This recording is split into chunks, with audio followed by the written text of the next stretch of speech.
I have to say, this book is transformational. Can you tell us who you are in kind of about 5 or 6 minutes? Or maybe at the end. Well, if you talk about the book a little bit, you know, because I don't think most people know about the book. Could you tell them a little bit about your story? It started my life a little different, but didn't know it until I was probably about 4. So I'll talk about what I don't know, what I didn't know. I was abandoned in the trash in Greenville, Mississippi in 1966. And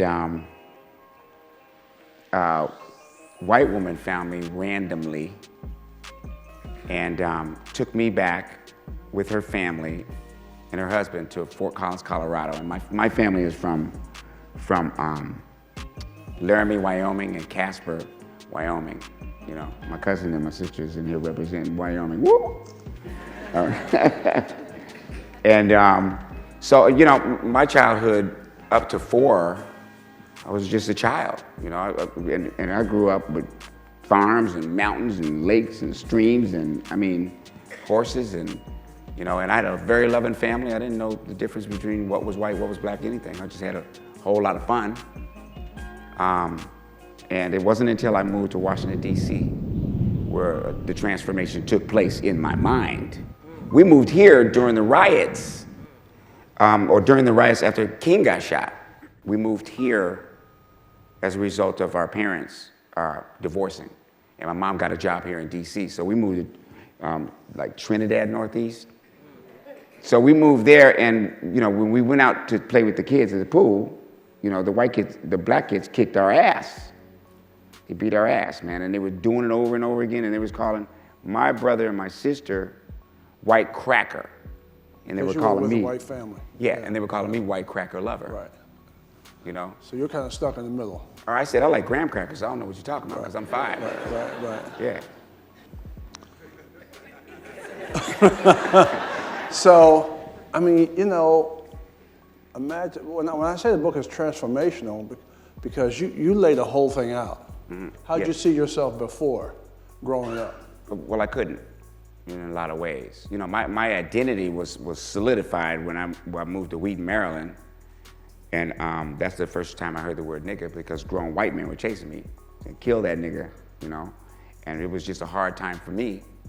And so I went to my mother and I was like, who are these niggas? You know, we gotta stay away from them. You know? Yeah, you know.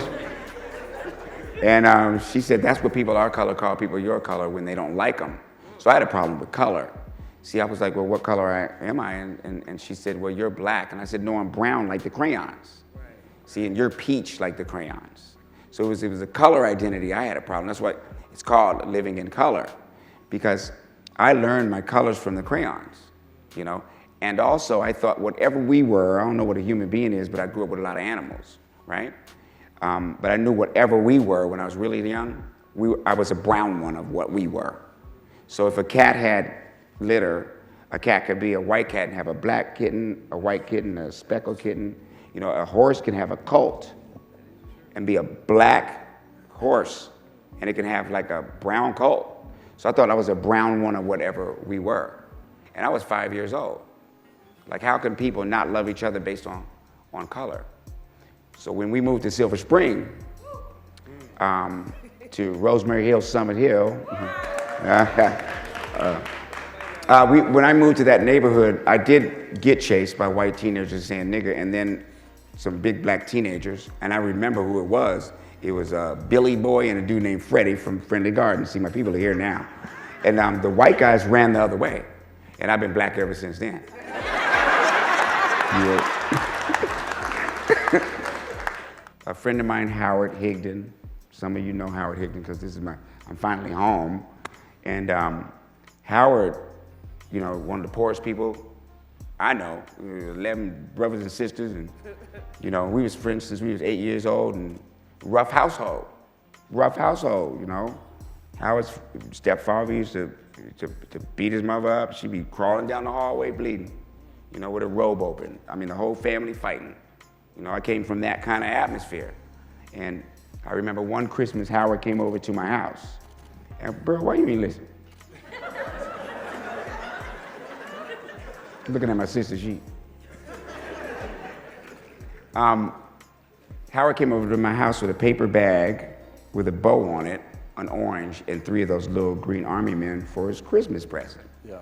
And so my mother says, come here. And I'm like, oh, what? Because I used to think she was crazy. She said, give him one of your watches. I was like, I ain't giving him one of my watches. Why should I give him one of my watches? And she said, because you have 2 of them. Your grandparents gave you one and I gave you one. So give him the one that you like. I mean, don't like. You know what I mean? And take the one that you want. And I think it was prophetic because years later, I had got a job at the Ramada Inn. And I was so happy. You know, I was like 18. You know, assistant chef. Howard called me. I told him I had a job. He said, you stupid. You're the stupidest person I ever seen because you should be doing comedy. So he got me a job at the most trifling, you know, got me on stage at the most trifling club ever, the Penthouse on Georgia Avenue. And yeah. And he forced me to go down there, man. He came to my house one time. It was February, cold. And I had my little Datsun B210 with the rope to keep the hood from coming out. And the radiator busted. Howard got out the car, went to the bus stop and said, I'll be here next week. He went with me to the club. I go on stage, and I looked at him, I said, what am I supposed to say? And he was like, I don't care what you say. Just say something. So I told a real story about me and my sister. My mother made us stay in the kitchen all weekend and clean it because we had roaches. She said, you wouldn't have no roaches if you cleaned the kitchen more thoroughly. And then by Monday, we were watching cartoons and we didn't have no roaches, but I found out they was eating our couch. Because we was watching Speed Racer and we was like, damn, they just moved, you know? And I don't know, it's like my mother was trying to tell me. She was trying to show me, you know? She was trying to show me how, you know, if you can learn how to give, you know, you always get. When did you get your break for Living Color? Tell us about that. That was, I auditioned for that thing and I turned it down because I was so tired of losing jobs and not being able to get a job. And I finally,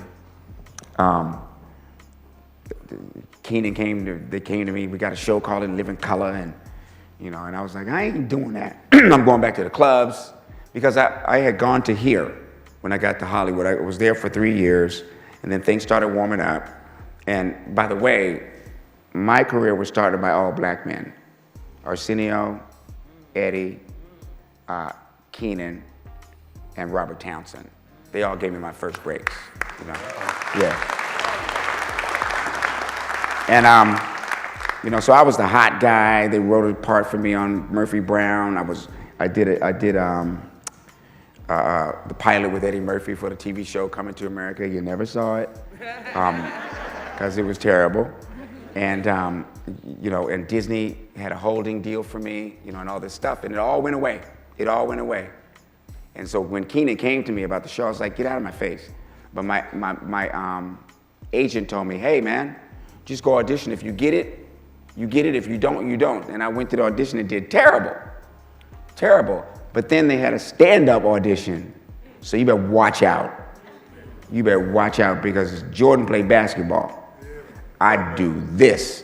So I was like, I can do this. But I was 30th on the depth chart, you know? And I was like, that's all right. So I went outside, I'm pacing back and forth. I'm like Rocky out that bitch. And you know what I mean? And they called me and they would come out, Sinclair Jones, who was my first manager, come out and say, you can't do that bit because this person did that. You can't do that. So my act started getting shorter, you know? And I mean, everybody was at that audition. Martin, D.L. Hewley, I mean, you can go down the list. It was 30 of them. And so I'm last on there. And I got on stage and did my stuff, but like I got struck by comedy lightning. At the time, Robin Givens was really hot, and Mike Tyson, and RoboCop was the movie. So I did Robin Givens as RoboCop, you know. Give me your goddamn wallet, you know. And it, you know, you have 5 seconds to comply, you know. And why are you, Robin? Why are you doing this to me? You know. And it was this whole thing that I just came up with at the moment, and it killed. And Keenan came outside and said, "You got the show now." That's how I got the show.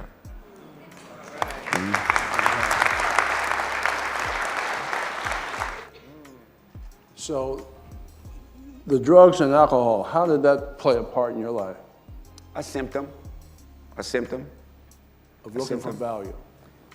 Yeah, but not just me. I'll tell you what a brother told me, who he passed away now, but he was a very close friend of mine who helped me when I was going through my thing, right? And he said, "It's put there for you, man." They put it there for you. You know, that's a good way to slow you down, is to put it there for you. You know, but it's not just a black problem. It's a problem of reaching for something else to fix a pain that's so deep. Because the Chinese had the same problem with the opium, you know, and the Irish had it with alcohol. You know, it's just something that's there as a human condition.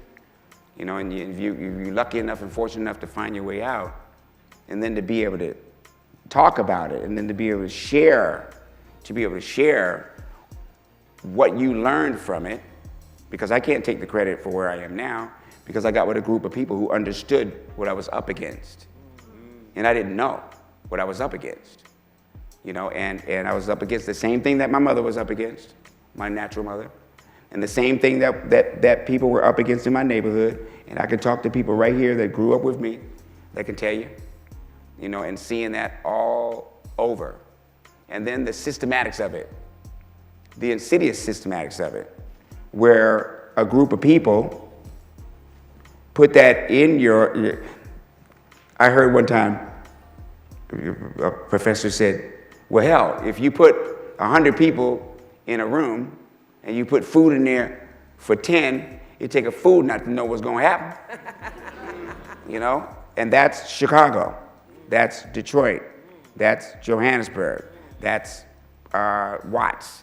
That's anywhere where we're concentrated, denied opportunities, and then given the sickness from that, then given the weapons to do it, and then having the jails to back it up. And it's all institutionalized. It's all a money thing. Yeah. And, it's a beautiful thing to see. This book is an extraordinary book, and you tell the truth. Everything's in there that you've experienced. You're fortunate to have those experiences and to be able now to take all of that and share that with so many other people, you know, as a role model. And we thank you, before we go to the audience, we thank you very much for who you are, and we appreciate you very much and applaud you for your success. Thank you.